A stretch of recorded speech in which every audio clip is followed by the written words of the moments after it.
Hundreds of Qantas passengers remain stranded at airports across Queensland as the airline works to clear the backlog. In Brisbane, the first planes took off mid-afternoon, but the state government isn't letting Qantas off the hook, saying the grounding could have devastated Queensland's economy and the shaky tourism sector. Qantas says 11,000 people were affected in Brisbane and Cairns. 24 hours.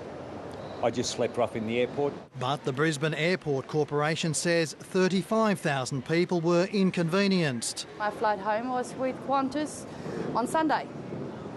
No flight. I couldn't get a flight out at all. And now I'm going home with Virgin. And she has the hassle of claiming a refund. I'm very upset because I have young children that had to go to school today, which has caused my husband to go without work today. Just before 3 this afternoon, the first international Qantas flight left for Singapore.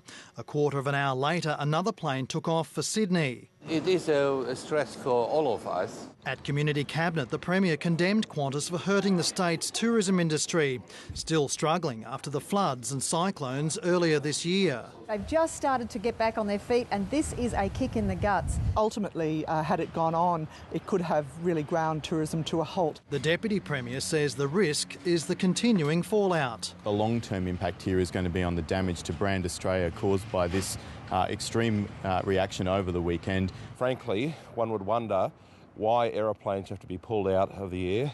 If Qantas were going to do this, why couldn't they have given people notice? Back at the airport, some still weren't sure when they'd fly.